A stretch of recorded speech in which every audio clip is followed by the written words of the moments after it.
hybridization in plant breeding PGTRB botany-ல unit 6ல இருக்கிற டாபிக். ஹைப்ரிடைசேஷன்னா பார்த்தீங்கன்னா ரெண்டு வெவ்வேறு பிளான்ட், அதாவது ஜெனட்டிக் வைஸாக டிஃப்ரெண்ட்டாக இருக்கிற பிளான்ட்டை கிராஸ் பண்ணி அதுலேருந்து நியூ காம்பினேஷன் ஆஃப் ட்ரெய்ட்ஸை உருவாக்குறது தான் இந்த ஹைப்ரிடைசேஷன். இந்த ஹைப்ரிடைசேஷன் இது வந்து ப்ராக்டிக்கல் ப்ரீடிங். இதை இன்ட்ரடியூஸ் பண்ணவர் யாருன்னா கோல்ரூட்டர் 1760ல. அண்ட் அப்ஜெக்டிவ் பார்த்தீங்கன்னா இதோட அப்ஜெக்டிவ்ஸ் பார்த்தீங்கன்னா combined desirable states such as high yield, disease resistant, stress tolerant in a single plant. அதாவது இதோட அப்ஜெக்டிவ்ஸ் மெயினாக பார்த்தீங்கன்னா நம்ம எதுக்காக ஹைப்ரிட் பண்ணுறோம் பார்த்தீங்கன்னா ஸ்பெஷல் கேரக்டர்ஸ்க்காக. அந்த ஸ்பெஷல் கேரக்டர்ஸ் என்னென்னா நல்ல உற்பத்தியை கொடுக்கணும், டிசீஸ் ரெசிஸ்டன்ட் வெரைட்டிஸ், அதாவது டிசீஸ் அவ்வளவா அண்டாத பிளான்ட்ஸை நம்ம, அதாவது டிசீஸ் வந்தாலும் எதிர்த்து நின்று அதோட போராடி ஜெயிக்கிற பிளான்ட்டாக இருக்கணும். அப்புறமா ஸ்ட்ரெஸ் டாலரன்ஸ், ஸ்ட்ரெஸ்ன்னா என்ன, நிறைய ஸ்ட்ரெஸ் பார்த்தோம், பயோட்டிக் ஸ்ட்ரெஸ் இதெல்லாம் இல்லையா ஃபிசியாலஜியில். ஸோ அந்த ஸ்ட்ரெஸ் டாலரண்ட் வந்து ஒரு சிங்கிள் பிளான்ட்லேயே வரணும். அதுக்காக தான் நம்ம இந்த ஹைப்ரிடைசேஷனை பண்ணுறோம். ஹைப்ரிடைசேஷன் டெக்னிக் இதை எப்படி பண்ணுறோன்னு பார்த்தீங்கன்னா ஃபஸ்ட்டு ஸ்டெப்பே செலெக்ஷன் ஆஃப் பேரண்ட். ஸோ பேரண்ட்டை செலக்ட் பண்ணணும். பேரண்ட்டுக்கிட்ட என்ன இருக்கணும், ஸ்பெஷல் கேரக்டர்ஸ். அப்போது ஸ்பெஷல் கேரக்டர்ஸ் என்ன, ஹை ஈல்டையும் டிசீஸ் ரெசிஸ்டன்ட் வெரைட்டியும் கிராஸ் பண்ணுறோம். Next emasculation. இமாஸ்குலேஷன்னா என்ன, பைசெக்சுவல் ஃப்ளார்ஸில் ஸ்டீமன்ஸை ரிமூவ் பண்ணணும். ஸோ ஸ்டீமன்ஸை ரிமூவ் பண்ணணும் பிஃபோர் போலன் டெகிசன்ஸ், அதாவது போலன்ஸ் டெகிசன்ஸ் ஆகிறதுக்கு முன்னாடி ஸ்டீமன்ஸை ரிமூவ் பண்ணணும். எதுக்காக நம்ம இந்த ஸ்டீமன்ஸை ரிமூவ் பண்ணுறோம், செல்ஃப் பாலினேஷனை தடுக்கிறதுக்காக. Methods, hand emasculation. இப்போ ரைஸ் வீட்டில் கையிலேயே வந்து நம்ம அதை கட் பண்ணிடலாம். Next hot water, alcohol, genetic male sterility, இதெல்லாம் கூட இமாஸ்குலேஷனோட மெத்தட்ஸ் தான். So hand emasculation, hot water, alcohol, genetic male sterility மூலமாக இமாஸ்குலேஷன் பண்ண முடியும். தேர்ட் ஒன் பார்த்தீங்கன்னா பேக்கிங். ஸோ பேக்கிங்னா இப்போ இமாஸ்குலேட்டட் ஃப்ளவர்ஸை நம்ம என்ன பண்ணுறோம், கவர் பண்ணுறோம். ஒரு பேப்பர், பட்டர் பேப்பரோ இல்லை பாலித்தீன் பேக் போட்டு கவர் பண்ணுறோம். ஏன்னா ஃபாரின் பாலினேஷன் நடந்துடக்கூடாது இல்லையா. ஸோ வேறு போலன் வந்து இதோட கண்டாமினேட் ஆகிடக்கூடாது, கண்டாமினேஷன் ஆகிடக்கூடாது, அதுக்காக பேக்கிங் பண்ணுறோம். Collection of pollen. இப்போ போலன் கிரெயின்ஸை நம்ம கலெக்ட் பண்ணுறோம். எங்கேருந்து, மேல் plant at ஆந்தசிஸ். So male பேரண்டோட pollen கிரெயினை நம்ம கலெக்ட் பண்ணுறது தான் collection of pollen. Next dusting or pollination. இப்போ கலெக்ட் பண்ண போலனை ஸ்டிக்மா மேலே டஸ்ட் பண்ணுறதோ இல்லை பாலினேட் பண்ணுறதோ அந்த இமாஸ்குலேட்டட் பிளான்ட்ஸில் இதை பண்ணுறோம். ரீபேக்கிங். இப்போ பாலினேஷன் நடந்த பிறகு, அதாவது நம்ம டஸ்டிங் பண்ண பிறகு திரும்பியும் அந்த ஃப்ளவரை கவர் பண்ணணும். எது வரையும், ஃபர்டிலைசேஷன் ஆகிற வரையும். Labelling and harvesting. இப்போ நம்ம ஹைப்ரிட் சீட்ஸ் ஹார்வெஸ்ட் பண்ணுறோம் இல்லையா, அதை ஸ்டோர் பண்ணுறோம். ஸோ அண்ட் க்ரோன் இன் அதாவது நெக்ஸ்ட் ஜென்ரேஷனில் எவாலுவேஷன் பண்ணுறோம். இப்போ நம்மளுக்கு ஹைப்ரிடைசேஷன் டெக்னிக் மூலமாக புது சீட்ஸ் கிடச்சிச்சு, அந்த புது சீட்ஸை எக்ஸாமின் பண்ணணும் இல்லையா, எப்படி எவாலுவேட் பண்ணும், திரும்பி போட்டு நெக்ஸ்ட் ஜென்ரேஷனில் அதில் உற்பத்தி நல்லா இருக்கா, டிசீஸ் ரெசிஸ்டன்ட் கரெக்டாக இருக்கா பார்க்கறதுக்காக. மேல் sterility in plant breeding. inability of plants to produce functional pollen. அதாவது சில பிளான்ஸால் ஃபங்க்ஷனல் போலன்ஸை ப்ரொடியூஸ் பண்ணாது, அதுதான் மேல் ஸ்டெரிலிட்டி. டைப்ஸ் பார்த்தீங்கன்னா ஜெனட்டிக் மேல் ஸ்டெபிலிட்டி. ஜெனட்டிக் மேல் ஸ்டெரிலிட்டினா நியூக்ளியார் ஜீன்ஸ் அதை கண்ட்ரோல் பண்ணிகிட்ருக்கு, அதனால் ஜெனட்டிக் வைஸாக மேல் ஸ்டெரிலிட்டி வருது. சைட்டோபிளாஸ்மிக் மேல் ஸ்டெரிலிட்டி, சிஎம்எஸ். சைட்டோபிளாஸ்மிக் ஃபேக்டர்ஸ், இப்போ மேஸ், சொர்க்கம், ரைஸ்லெல்லாம் வந்து பார்த்தீங்கன்னா சைட்டோபிளாசத்தால் மேல் ஸ்டெரிலிட்டி வருது. ஸோ சைட்டோபிளாஸ்மிக் ஜீன்ஸால் மேல் ஸ்டெரிலிட்டிஸ் வரலாம். சைட்டோபிளாஸ்மிக் ஜெனட்டிக் மேல் ஸ்டெரிலிட்டி, இதுதான் சிஜிஎம்எஸ். இது வந்து interaction of cytoplasmic and nuclear genes.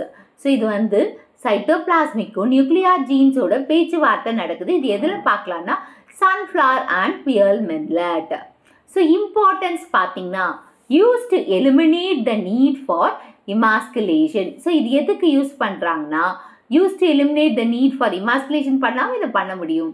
So எக்கனாமிக்கலாக லார்ஜ் ஸ்கேல் ஹைப்ரிட் சீட் ப்ரொடக்ஷனை ப்ரொடியூஸ் பண்ண முடியும். இம்பார்ட்டன்ஸ் ஆஃப் மேல் ஸ்டெரிலிட்டி பார்த்தீங்கன்னா நீட் ஃபார் எமாஸ்குலேஷன், அதாவது எலிமினேட் த நீட், அதாவது எமாஸ்குலேஷன் பண்ணாதான் இது பண்ண முடியும்னு இல்லை, மேல் ஸ்டெரிலிட்டி இருந்தாவே இதை செஞ்சிடலாம். Economically large scale hybrid seed ப்ரொடக்ஷனை ப்ரொடியூஸ் பண்ணுறாங்க. Self incompatibility, failure of pollen to fertilize the ovule of the same plant due to genetic mechanism. இப்போ போலன் வந்து ஃபர்டிலைஸ் ஆக முடியாமல் போகுது, தன்னோட ஓன் பிளான்ட்டோட ஸ்டிக்மாவோட ஃபர்டிலைசேஷன் நடக்க முடியாது. அதுக்கு காரணம் அதில் இருக்கிற ஜெனட்டிக் mechanism.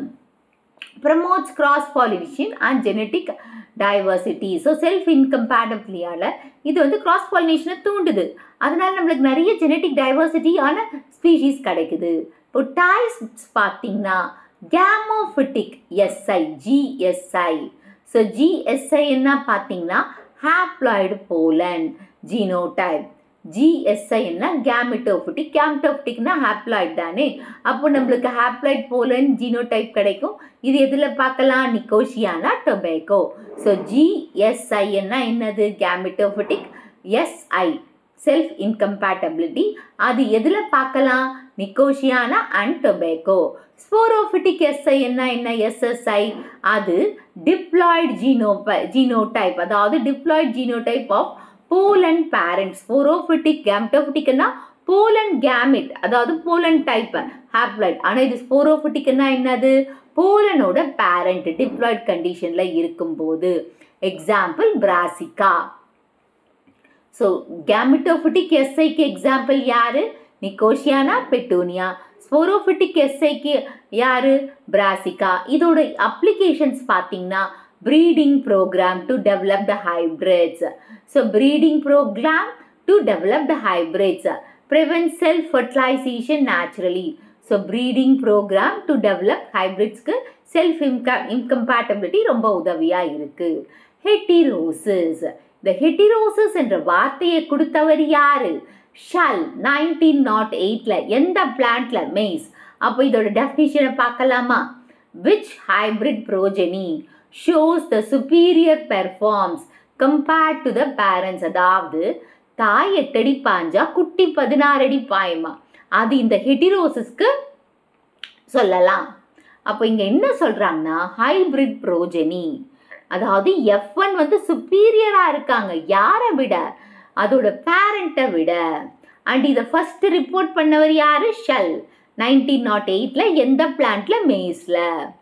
Types of heterosis. True heterosis, அதாவது இந்த ட்ரூ ஹெட்டிரோசிஸ்னா vigoured, that is actual increase in the vigour, அந்த விகர்டு வெரைட்டியை அதிகமாக இன்க்ரீஸ் பண்ணுது. Pseudo heterosis luxuriance. Hybrid growth larger but not necessarily better. அதாவது இதில் லக்ஸூரியன்ஸ்னா சும்மா ஜம்பத்துக்காக இருப்பாங்க பார்த்தீங்களா, அவங்கக்கிட்ட ஒன்றுமே இருக்காது, ஆனால் எல்லாம் பேசுகிறது எல்லாமே பெரிய இதில் பேசுகிற மாதிரி லக்ஸூரியஸாக பேசுகிற மாதிரி பேசுவாங்க இல்லையா, அதுதான் சூடோ ஹெட்டிரோசிஸ். லக்ஸூரியன்ஸ்ன்னு பார்த்தீங்கன்னா நல்ல க்ரோத் இருக்கும், ஆனால் அது எதுக்கு நெசசரி பெட்டர், அதாவது not necessary better, necessarily better கிடையாது. அண்ட் எக்கனாமிக் ஹெட்டிரோசிஸ்னா ஹைப்ரிட் பெர்ஃபார்மன்ஸ் சுப்பீரியர் தான்.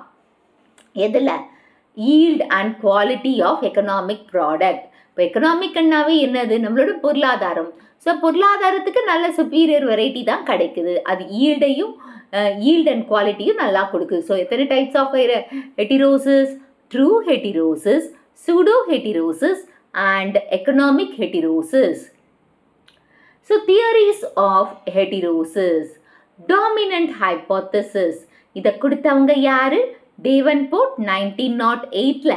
So make masking of deleterious recessive alleles by dominant one. இப்போ dominant law of dominance தெரியும் இல்லையா, அதில் என்ன சொல்லுவோம், recessive characters வெளியில் வராது, F1ல F2ல தான் வரும்.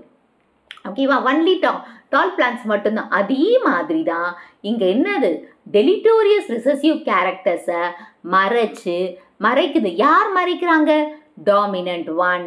ஸோ இந்த இதை கொடுத்தாவது யாரு, டாமினன்ட் ஹைப்போதசிஸை டேவன்போர்ட் எந்த வருஷம் 1908.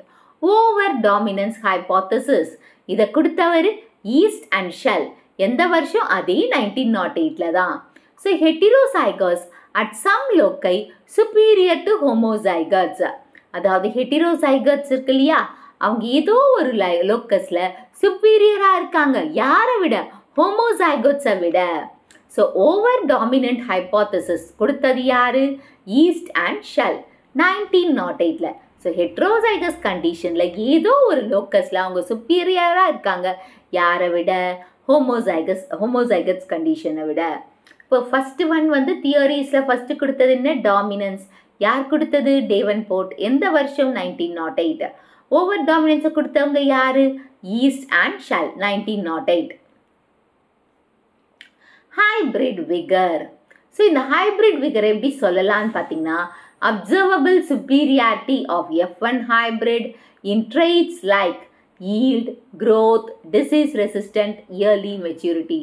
ஸோ இப்போ விகர்டுனாவே நல்ல குவாலிட்டியானது. ஸோ அது ஹைப்ரிடால் வருது. ஸோ அது எப்படி நம்ம தெரிஞ்சுக்கலாம்? F1 ஹைப்ரிட் ரொம்ப சுப்பீரியராக இருக்காங்க. அவங்களோட கேரக்டர்ஸ் பார்த்தீங்கன்னா yield, growth, disease resistant, early maturity. Yield, growth, disease resistant, early maturity. Examples பார்த்தீங்கன்னா ஹைப்ரிட் மேஸ். ஹைப்ரிட் மேஸ் வந்து டபுள் ஈல்டை கொடுக்குதான். அதாவது நார்மல் மெய்ஸை விட ஹைப்ரிட் வைஸ் வந்து நம்மளுக்கு நல்ல உற்பத்தியை கொடுக்குது. அதுவும் டபுள் ஈல்டு, டபுள் ப்ராஃபிட் கொடுக்குற மாதிரின்னு வச்சுக்கோங்களேன். ஹைப்ரிட் ரைஸ் இன் இந்தியாவில் 15 to 20% மோர் ஈல்டை கொடுக்குதான். ஸோ ஹைப்ரிட் ரைஸ் இன் இந்தியாவில் 15 to 20% மோர் ஈல்டை கொடுக்குது. டொமேட்டோ ஹைப்ரிட் பார்த்தீங்கன்னா லார்ஜ் ஃப்ரூட்ஸாக இருக்குது, மோர் டிசீஸ் ரெசிஸ்டண்ட்டாக இருக்குது. ஸோ எக்ஸாம்பிள்ஸ் ஹைப்ரிட் வேருக்கு என்னென்ன கொடுத்துருக்காங்க? ஹைப்ரிட் மெய்ஸ் வந்து எவ்வளோ நம்மளுக்கு கொடுக்குது? Double the yield. And hybrid rice in இந்தியாவில் நம்மளுக்கு 15 to 20% மோர் ஈல்டை கொடுக்குறாங்க. டொமேட்டோ ஹைப்ரிட்ஸ் வந்து large fruit, more disease resistant varieties. Applications of hybrids.